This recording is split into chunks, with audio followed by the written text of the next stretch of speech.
Fresher हो और आप सोच रहे हो बैंगलोर जाना मेरे लिए आसान होगा कि नहीं, बैंगलोर जाके मुझे पार्ट टाइम जॉब करना चाहिए या फिर मुझे कुछ फुल टाइम जॉब के लिए अप्लाई करना चाहिए या फिर एमएनसी में ट्राई करना चाहिए, या कौन सा लोकेशन आपके लिए सही होगा जहाँ से आप रेगुलर बेसिस पे इंटरव्यू देने के लिए जा सकते हो, आपका एक्सपेंसेस क्या हो सकता है बैंगलोर में स्टे करने के लिए, और आप किस तरीके का प्लानिंग कर सकते हो डे बाय डे, आप पार्ट टाइम जॉब लेके भी यहाँ पे सरवाइव कर पाओगे कि नहीं। तो ये सारे सब कुछ मैं यहाँ पे शेयर करने वाली हूँ in this video to overall my experience. जैसे मैं भी एज अ फ्रेशर आई थी बैंगलोर में सिलिकॉन वैली में, तो मैं कैसे सरवाइव की हूँ, तो वही मेरा एक्सपीरियंस आप लोगों के साथ मैं डिटेल्स पे शेयर करने वाली हूँ। तो स्किप मत करके पूरा वीडियो को ऐसे 10 पॉइंट्स के बारे में, ऐसा 10 टॉपिक्स है जहाँ जिसके बारे में मैं यहाँ पे बोलने वाली हूँ। पहले तो ये जो 10 पॉइंट है पूरा रेगुलर बेसिस पे हम लोग फेस करते हैं, या आप मेल कैंडिडेट हो या फिर फीमेल कैंडिडेट हो।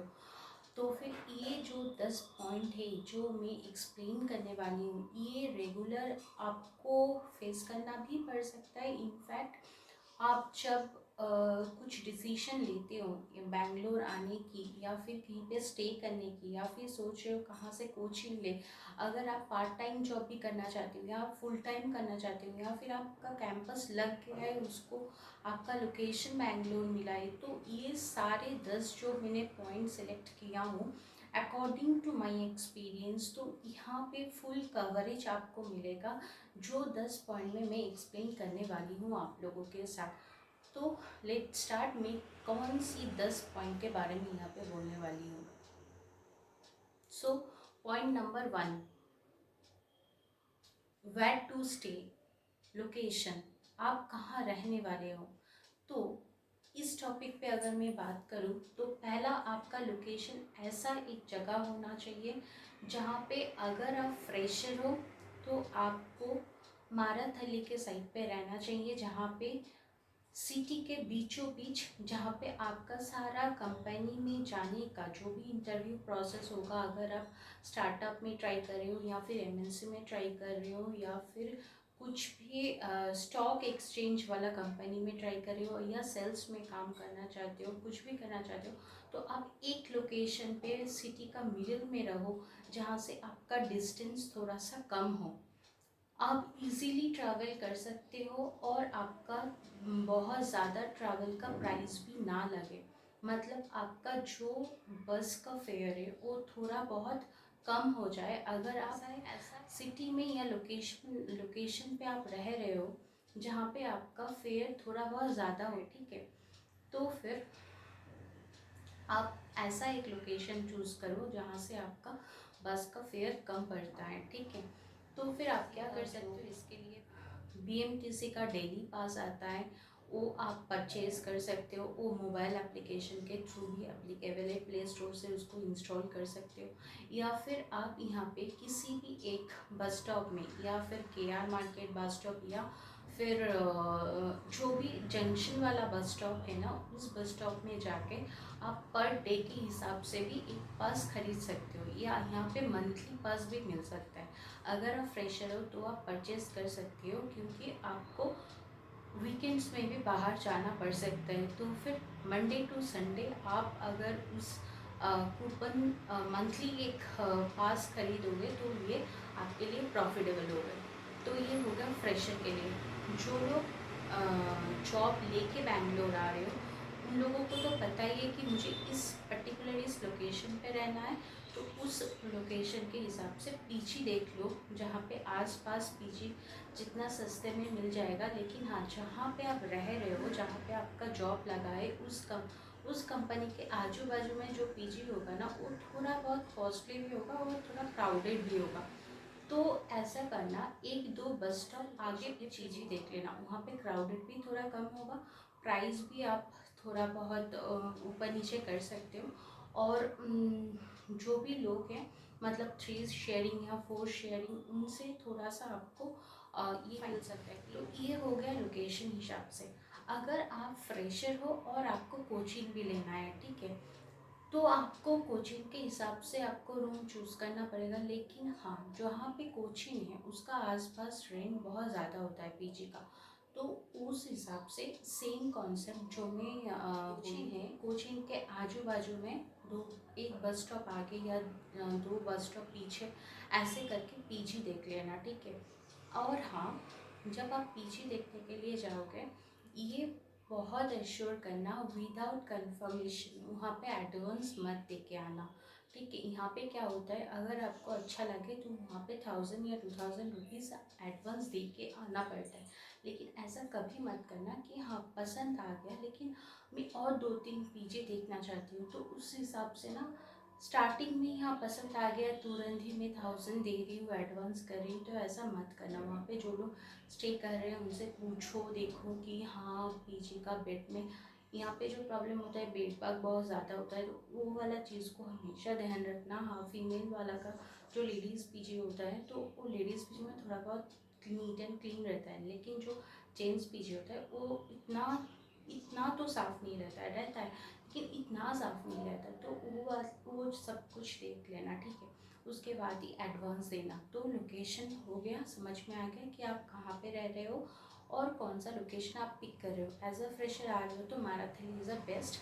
अगर आप साउथ साइड से हो तो आपको तो कोई दिक्कत नहीं है। अगर आप नॉर्थ साइड से हो तो खाना वहाँ पे उस तरीके का ही बनता है जहाँ पे लोग खा सकते हैं, ऐसा नहीं बहुत खट्टा टाइप का होता है, तो वहाँ पे लोग खा सकते हैं। तो लोकेशन वो समझ में आ गया कि कहाँ से क्या पिक करना है, ठीक है। अभी नेक्स्ट पॉइंट के बारे में बात, पॉइंट पे आता है फूड। फूड के लिए आप क्या कर सकते हो, अगर आपका आप उस लोकेशन पे नहीं हो जहाँ पे आपका पीजी का खाना थोड़ा सा नॉर्थ इंडियन टाइप का बने, ठीक है। क्योंकि स्पेशली क्या होता है, खाना जो बनता है वो सबके लिए बनता है, ठीक है। पीजी में सारे लोग आते रहते हैं तो सबके लिए बनता है, तो ऐसा स्पेसिफिक तो नहीं है कि हाँ ये खाना अच्छा नहीं है, वो खाना अच्छा नहीं है। लेकिन अगर जो भी खाना आपको पसंद नहीं है या फिर आप चाहते हो कि हाँ बाहर से मंगवाए या कुछ ऐसा करें, तो आप बाहर से जो भी खर्चा कर रहे हो ये हिसाब में रखो कि पर डे मुझे 100 रुपीज़ से ज़्यादा उसमें बेयर नहीं करना है, ठीक है। तो फूड के लिए पर डे 100 रुपीज़ ही मुझे देना है। 100 रुपीज़ भी बहुत ज़्यादा है as a fresher per day के लिए। लेकिन अगर कोई जॉब में है तो पर डे 1000 रुपीज़ आप यूज़ मतलब आप दे सकते हो आपके फूड के लिए। अगर नहीं तो अगर स्ट्रगलर हो और यहाँ पे आ रहे हो तो कोशिश करना कि उसमें मैनेज करने के लिए कभी कभी अगर नहीं खा पा रहे हो या फिर बहुत दिक्कत हो रहा है तो हफ्ते में 2 बार या 2 हफ्ते में 2 बार 3 बार ऐसे मैनेज करके चला लेना, ठीक है। फूड के लिए तो मैं यही बोलूँगी एज अ बैकअप, ठीक है। नहीं तो अगर पीजे का खाना खा रहे हो तो इट्स ओके फाइन, आप तो मतलब आप उस चैलेंज को ले पा रहे हो, ठीक है। अभी बात करते हैं पॉइंट नंबर तो इस लाइफस्टाइल के बारे में एक चीज़ मैं बोलना चाहती हूँ। पहली बात तो ये, अगर आपके पास जॉब नहीं है तो आपका लाइफस्टाइल बहुत मिनिमम होना चाहिए। ऐसा नहीं है पेरेंट्स से पैसा मिल रहा है, मम्मी पापा से पैसा बहुत सारा मिल रहा है तो वो खर्चा करेंगे। अगर आप उसी में से हो तो आप बैंगलोर मत आओ, और ये स्टेट आपके लिए फिर नहीं है। अगर आप चाहते हो मुझे बहुत अमीर की तरह दिखना है या फिर आप बैंगलोर मत आओ। अगर सीरियसली कैंडिडेट हो और जॉब करना चाहते हो तो फिर आपको उस मिनिमल चीज़ में रहना होगा। तो आप जो भी आपके पास सामान होगा जो आप लेके आए हो फर्स्ट टाइम घर से, तो कोशिश करना उस चीज़ पे रहो।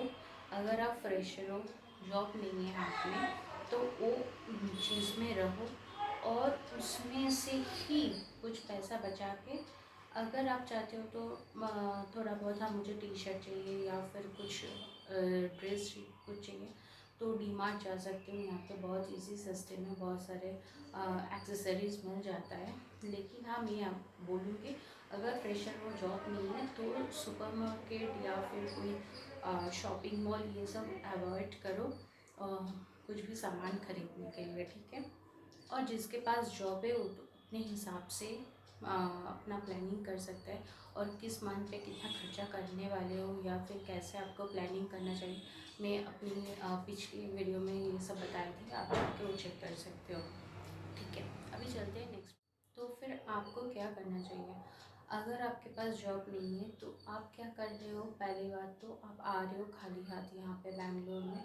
तो बैंगलोर में आके पहले ही आपका टारगेट ये होगा कि आप कोई भी एक लैंग्वेज जो आपका कॉलेज से आप पढ़ के आए हो उसको ही आप प्रैक्टिस करो, हैंड्स ऑन करो, और उसमें आपका कमेंट बहुत अच्छा होना चाहिए। ठीक है, जॉब के लिए आप वो वाला एक प्रोसेस अप्लाई कर सकते हो जो मैं मेरे फ्रेशर के टाइम में बहुत अप्लाई कर रही थी। आप क्या कर सकते हो, एक स्टार्टअप का लिस्ट बनाओ, ये स्टार्टअप है, जो स्टार्टअप का कंपनी है उसमें सारे कंपनी को अपने रिज्यूमे में वो सारे जो भी रिक्वायरमेंट है उस कंपनी का, सपोज़ उसमें वेब डिज़ाइनर का रिक्वायरमेंट है या ग्राफिक डिज़ाइन का रिक्वायरमेंट है या वेब डेवलपमेंट का रिक्वायरमेंट है या फुल स्टैक का है, जिस रिक्वायरमेंट है उसी हिसाब से अपना रिज्यूमे को बनाओ, खुद को उस तरीके से प्रिपेयर करो। ऐसा नहीं है कि आपको सारा सब कुछ जानना है, लेकिन आपको सारा प्रोग्रामिंग का मतलब मैं ये बोलना चाहती हूँ, प्रोग्रामिंग में आपका एक प्रोग्रामिंग ऐसा होना चाहिए जिसमें आप जानते हो। अगर मानो मैं ऐसा बोल रही हूँ, सपोज़ आपको कोई शॉर्ट लिखने के लिए बोले, बाबल शॉर्ट या कुछ भी शॉर्टिंग का एक प्रोग्राम लिखने के लिए बोले, तो आपको वो वाला प्रोग्राम का जो सिंटैक्स है वो एल्गोरिदम आपको आना चाहिए। ठीक है, अगर आपका एल्गोरिदम आपका आ रहा है, आप समझ पा रहे हो कि हम ये कर सकता हूँ या कर सकती हूँ, तो उस चीज़ को आप अपने प्रैक्टिकल में आप ड्राई रन कर सकते हो। आप अगर पाइथन में उसको लिखना चाहते हो तो आप लिख सकते हो, या फिर आप सी में लिखना चाहते हो तो लिख सकते हो, जावा में लिखना चाहते हो लिख पा। तो फिर आपको किसी एक पर्टिकुलर प्रोग्रामिंग में आपका नॉलेज अच्छा होना चाहिए। ठीक है, अगर आप फ्रेशर हो, अगर आपका कैंपसिंग में जॉब नहीं मिला है अभी तक और आप सोच रहे हो कि यहाँ पे पार्ट टाइम भी करोगे और आपको जो भी अर्निंग्स आएगा उसमें से आप कोई भी कोचिंग में आप भर्ती हो जाओगे, तो देखो ये वाला जो प्रोसेस है ये थोड़ा लेंदी प्रोसेस है। क्यों, आप किसी भी अगर पार्ट टाइम को चूज़ कर रहे हो तो अगर वो वर्क फ्रॉम होम है देन वेल एंड गुड, अगर वो वर्क फ्रॉम नहीं है तो फिर आपका वहाँ पे एक तो होगा कि आप मेंटली इतना स्ट्रॉन्ग होंगे कि नहीं होंगे, ये आपके ऊपर डिपेंड करता है, आप कितना पोटेंशियल आपके अंदर है आप उसमें डाल सकते हो। तो वो काम करके आने के बाद आपको इसमें भी पढ़ाई करना है, फिर इसमें पढ़ाई करके इसमें से जो आपको इंटरव्यू भी क्लियर करना है, फिर उस जॉब से भी पैसा बचा के इसमें कोचिंग में जाना है। तो इसका एक इजी वे ऐसा होता है, आप कुछ भी पार्ट टाइम कर रहे हो तो उसका कोशिश करो कि ऑनलाइन लेने का। मतलब मैं ये बोल रही हूँ, अगर आप किसी भी स्टेट से बिलोंग कर रहे हो, ठीक है, जो भी स्टेट से बिलोंग कर रहे हो, तो उसमें आपको कोई पार्ट टाइम देखना, खुद का जो स्टेट होता है, मतलब आप जहाँ से भी बिलोंग कर रहे हो उस स्टेट में ना आपका पहचान थोड़ा ज़्यादा होता है। कोशिश करना आपका जो भी पार्ट टाइम जॉब है आप वहाँ से लेके आ रहे हो। ठीक है, अगर नहीं मिलता है वैसे भी तो आप बैंगलोर में आके पार्ट टाइम जो ढूंढ रहे हो उसको ऑनलाइन करने का कोशिश करो। ठीक है, ऑनलाइन करो, फिर वहाँ से जो टाइम मिलेगा, ऑनलाइन मतलब आप पीजी में रह के कर रहे हो, तो फिर उसमें से आपको कहीं पे जाना नहीं पड़ रहा है, सिर्फ आपका काम करना है, उसको सबमिट करना है, दैट्स इट। तो वो वाला करके उसके पैरेलल बेसिस पे आप कोचिंग ले लो। ऐसा मत करना कि आप वहाँ से कुछ अर्न करके उसके बाद कोचिंग लोगे।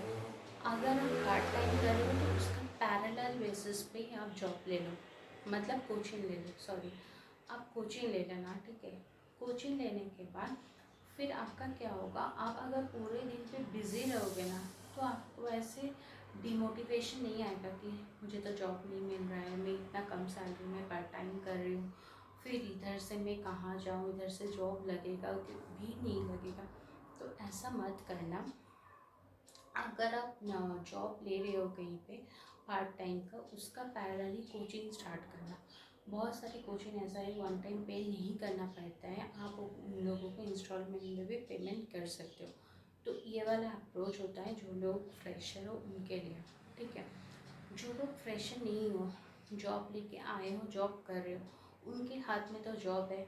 अगर टेक्नोलॉजी अच्छा नहीं लगता है तो पढ़ो, टेक्नोलॉजी सीखो, कुछ भी नया सीखो और निकल जाओ। क्योंकि आप उसमें, जो लोगों के पास जॉब होता है या कैंपस में लग गया है जॉब, उन लोगों का ना थोड़ा बहुत एनवायरनमेंट का या कॉरपोरेट का बहुत सारे नॉलेज ऑलरेडी मिल चुका है, ठीक है।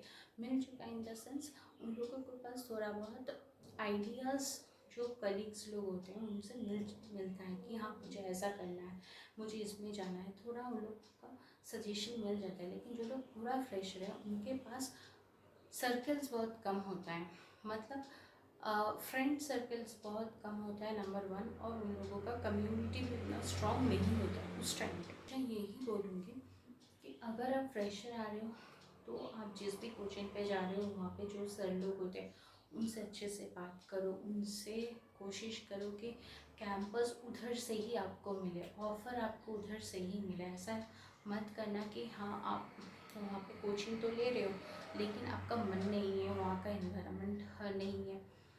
कोशिश करना उधर से लेने के लिए। अगर उधर से बाई चांस नहीं मिल रहे तो आप जाके जो भी स्टार्टअप आपने सॉर्ट आउट किए हो उसके हिसाब से भी आप अप्लाई कर सकते हो, ठीक है। उसके बाद तो नौकरी, लिंक्डइन, ये सब तो है ही, आप तो उसमें कर ही सकते हो, लेकिन ये वाला प्रोसेस भी होता है।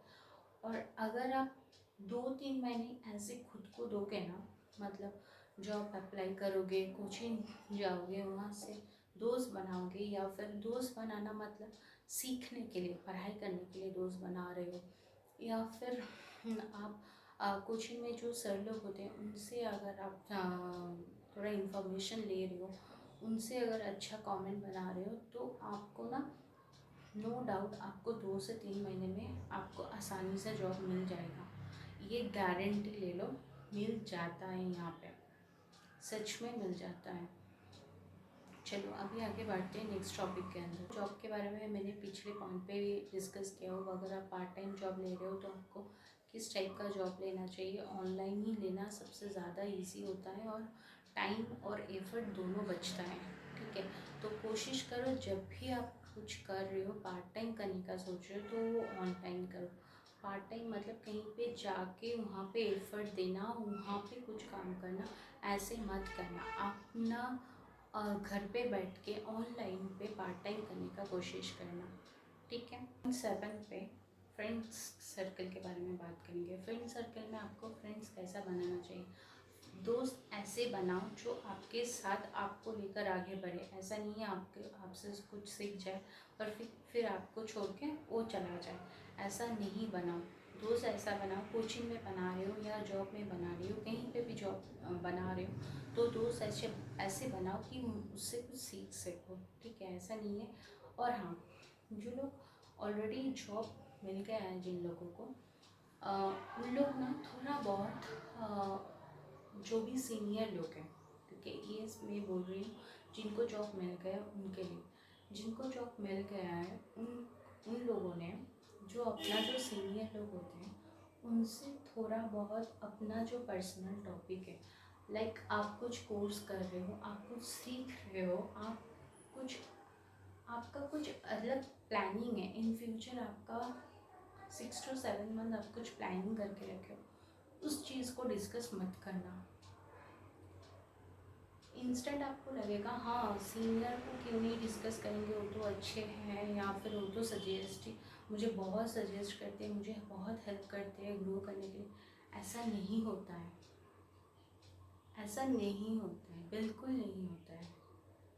तो जो लोग ऑफिस में आपका सीनियर होते हैं उनसे जब भी आप कुछ अपना ग्रो के बारे में या अपना ग्रोथ के बारे में कुछ भी डिस्कस कर रहे हो तो फिर मान के चलो कि 80% हाथ उनका होगा कि आपको कैसे और ज़्यादा वर्क प्रेशर दिया जाए और उस काम को आपका जो प्रोग्रेशन है वो कैसे पॉज हो जाए। तो ऐसे मत करना। और अगर आप ऑफिस में हो तो वो डिस्कशन मत करना। हाँ, अगर आप फ्रेशर हो, कोचिंग जा रहे हो, कहीं पे पढ़ने के लिए जा रहे हो, देन वेल एंड गुड, आप सीखो, डिस्कस करो, या फिर आपका जो टीचर्स लोग हैं उनसे आप बोलो, डिस्कस करो, देन इट्स फाइन। बट अगर कोई जॉब मिल गया है, ऑफिस जा रहे हो, तो उनसे तो फिर मत बोलो, डिस्कस मत करो उनसे। ओके, चलो अभी नेक्स्ट पॉइंट के बढ़ते हैं। कितना टाइम आप दोगे अपना पढ़ाई पे? This is a very good point. आप कितना टाइम दोगे या फोकस करोगे कुछ चीज़ को सीखने के लिए? देखो, आप पीजी में हो, आपका पूरा दिन फ्री है, आप पार्ट टाइम भी ले रहे हो, पार्ट टाइम हो जाने के बाद आपका जो भी टाइम बचता है, ऐसा मत करना कि ऐसे मत करना कि पूरे दिन बैठ के आप कोडिंग कर रहे हो, सीख रहे हो, यूडेमी का कोर्स ले रहे हो, कोर्सेरा का कोर्स ले रहे हो, सिंपल लर्न का कोर्स ले रहे हो, सारा कोर्स एक दिन में ले रहे हो और पढ़ रहे हो। ऐसा मत करना। पूरा टाइम पढ़ के आपका दिमाग में कुछ नहीं जाने वाला है, एट द लास्ट आपका ज़ीरो ही जाएगा आपका दिमाग में। तो करना क्या होता है, आपका पार्ट टाइम का काम ख़त्म हुआ, take a break for half an hour to 1 hour, एक ब्रेक ले लेना, बाहर चले जाना। ऐसा नहीं कि कुछ फ्रेश होके जाओ, फ्रेश होके फिर आके पीजी में आप पर्टिकुलर उस टाइम को ना आपका हैंड्स ऑन में दो। मतलब जितना आप थियोरी पोर्शन को पढ़ोगे, थियोरी इज़ फाइन, एक टाइम पे थियोरी भी लगता है, लेकिन आप हैंड्स ऑन करो।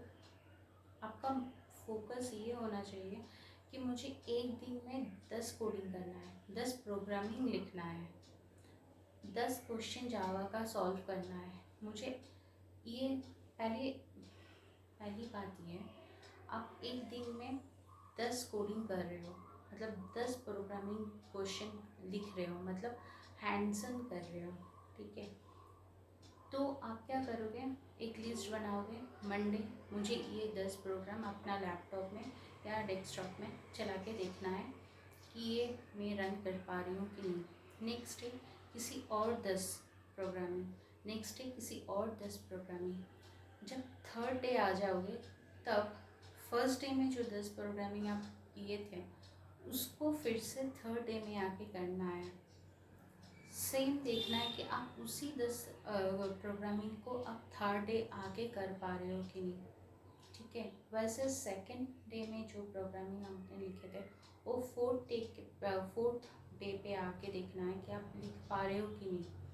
और जब आप वो चीज़ कर रहे हो without any help, any book, any suggestions, anything, तो वो आप विदाउट एनी हेल्प अगर वो कर रहे हो, एक टाइम पे आफ्टर 10 to 12 डेज आप देख लोगे कि आपको इतना प्रोग्रामिंग पे नॉलेज आ जाएगा, और ये करते करते आप इतना सारा चीज़ सीख जाओगे। आपको लगेगा मुझे 4 साल में कॉलेज में इतना नहीं पढ़ी थी जो अभी पढ़ रही हूँ मैं, ठीक है। तो ये वाला चीज़ करना, ये बहुत बेस्ट होता है। और स्टडी के लिए 10 कोडिंग करने के लिए 3 से 4 घंटा अगर आप ब्रेन यूज़ करके कर रहे हो, तो वो कंपाइल करने में, रन ड्राइव करने में 3 से 4 घंटा इनफ होता है। वो पढ़ो, बाद में कुछ थ्योरी वीडियोस देख लो, अगर आप कुछ टॉपिक पे पढ़ रहे हो तो उसका रिगार्डिंग कुछ थ्योरी है तो वो देख लो। तो ऐसे करते करते ना आपका एक पूरा जावा या फिर पाइथन किसी एक का कोर्स बहुत जल्दी ख़त्म हो जाएगा। या सिक्वल कर रहे हो, या जावा कर रहे हो, या डेटाबेस कर रहे हो, या फिर पाइथन कर रहे हो, या फिर कुछ और कर रहे हो, तो वो बहुत जल्दी ख़त्म हो जाता है, ठीक है। तो स्टडी में पूरा दिन वैसे बैठ के पढ़ रही हो ऐसा मत करना। 3 to 4 hours each day they दो, इनफ होता है, बहुत इनफ होता है। अभी बड़ी स्टेप पे मैं रखी हूँ एक्सप्लोर न्यू थिंग्स, ठीक है। इस वाला पॉइंट को ज़्यादा ध्यान दो। एक्सप्लोर न्यू थिंग्स मतलब ये होता है, अगर आपका जॉब है, आप जॉब में चले गए हो, तो न्यू थिंग्स आपको कैसे पता चलेगा? जब आप थोड़ा बहुत फ्री हो, ऑफिस जा रहे हो, आपका आजू बाजू में जो भी कलीग आपका बैठे हैं उनसे जाके थोड़ा सा उनके प्रोजेक्ट के बारे में डिस्कस करो। ऐसे नहीं बोल रही हूँ कि उनका प्रोजेक्ट का फ्लो देखो, सिर्फ उनका प्रोजेक्ट का ओवरव्यू सुनो कि कि प्रोजेक्ट का पूरा एंड टू एंड प्रोसेस क्या है। मतलब एक प्रोजेक्ट चलाने के लिए बहुत सारा प्रोसेस होता है, ठीक है। उस प्रोसेस को बोलो कि मुझे एक्सप्लेन करो आपका प्रोजेक्ट्स, ठीक है। अगर आप जॉब फील्ड में हो तो ये वाला प्रोसेस आपको हेल्प करेगा। अगर आप जॉब में से नहीं हो, अगर आप फ्रेशर हो, तो न्यू थिंग्स आपको कहाँ से मिलेगा। आपका जब जहाँ पे आप कोचिंग जा रहे हो, तो देखो मैं कोचिंग के बाद इतना क्यों बोल रही हूँ, अगर आप 4 साल पढ़ के आए हो कॉलेज में और वहाँ से आपको जॉब नहीं मिला, दैट मीन्स कहीं पे तो आपका नॉलेज थोड़ा बहुत आपको नहीं मिला सही से। मतलब आपको कहीं से आपका नॉलेज थोड़ा बहुत तो कम है उस फील्ड के लिए जिसके लिए आप अप्लाई करना चाहते हो। तो फिर आपको क्या करना पड़ेगा, उस फील्ड के बारे में थोड़ा और अंदर जाके उसको सीखना पड़ेगा, राइट। उसको और एक्सप्लोर करना पड़ेगा। तो उस चीज़ के लिए आपको अगर कोचिंग ले रहे हो, और मैं बोल रही हूँ कोचिंग ऐसे मत लेना जहाँ पे आपका 1 लाख 2 लाख का प्राइस हो, ऐसा मत करना। इवन कोचिंग ऐसा लो जहाँ पे 10 to 20 थाउजेंड में जो लोग पढ़ाते हैं वैसा कोचिंग पिक करो। बैंगलोर में ऐसा भी कोचिंग है जहाँ पे आपको 10 से 20 थाउजेंड के रेंज पे आपको जावा पढ़ा देते हैं, सिक्वल पढ़ा देते हैं। आप पढ़ने के लिए नहीं जा रहे हो, आप क्या कर रहे हो, आप वहाँ से कुछ जॉब लेने के लिए जा रहे हो। आपको कैंपस में जॉब नहीं मिला तो ये वन ऑफ द अपॉर्चुनिटी होगा कि आप वहाँ से कुछ जॉब पिक कर सको।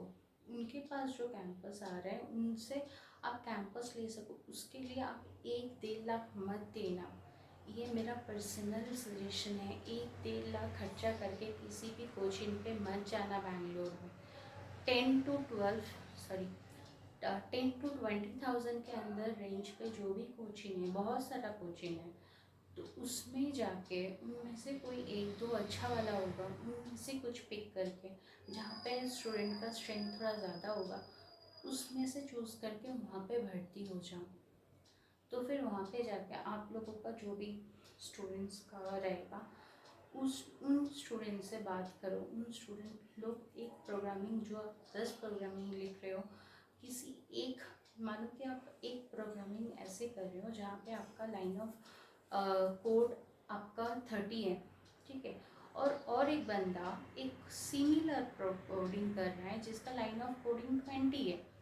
तो आप उनके साथ बैठो कि आपने 10 लाइन कैसे रिड्यूस कर दिया, मेरा तो 30 लाइन्स हुआ है, आपका 20 कैसे हुआ, आप क्या ऐसे कर रहे हो जिसमें आपका लाइन ऑफ कोडिंग कम हो रहा है।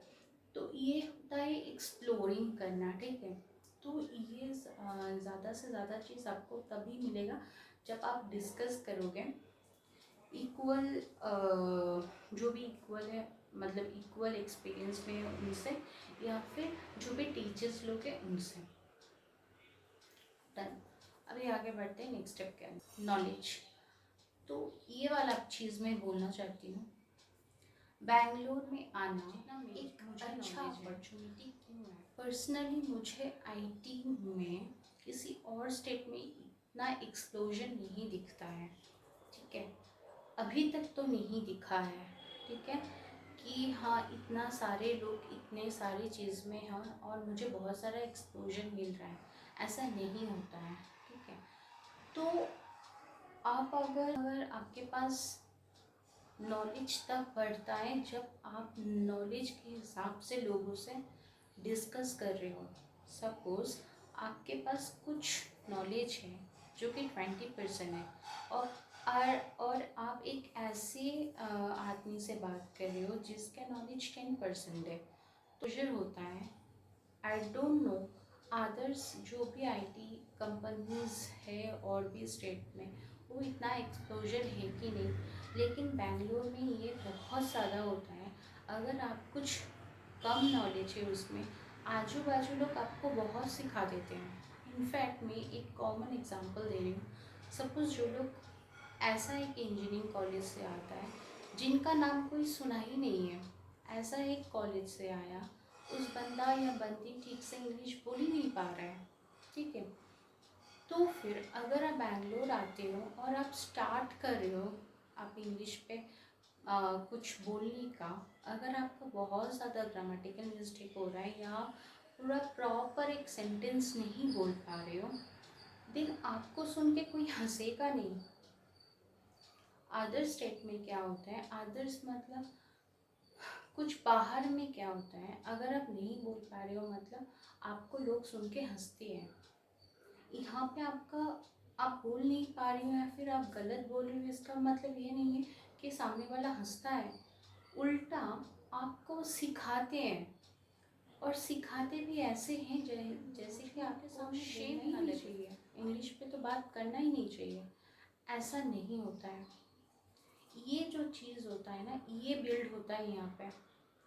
आपका जो नॉलेज है, आपका जो एक्सपीरियंस है, आप जो भी अर्न करना चाहते हो वो सब कुछ आप लोग कर सकते हो। आप अगर खुद को 2 साल 3 साल दोगे तो आप कर लोगे, लेकिन आपका एक बार अंदर से कॉन्फिडेंस जो बोलते हैं ना हम लोग, तो वो कॉन्फिडेंस ना आजू बाजू जो लोग हैं वही इतना बिल्ड कर देते हैं कि आपको लगेगा कि I can also do it.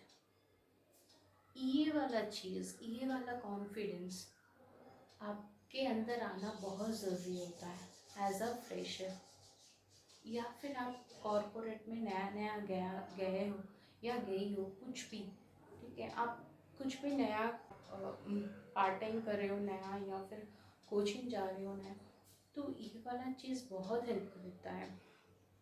तो फिर इस ये वाला जो चीज़ है जो कि आपका बिल्ड का, आपका ग्रोथ सिखा देता है, आपका एनवायरनमेंट आजू बाजू का लुक, ठीक है, ये बूस्ट होना बहुत ज़रूरी होता है। In this video, I'm trying to cover all those topics which I faced when I was on fresher। तो मुझे लगता है कि इन दिस टॉपिक मैंने सारा टॉपिक को कवर करने का कोशिश किया हूँ।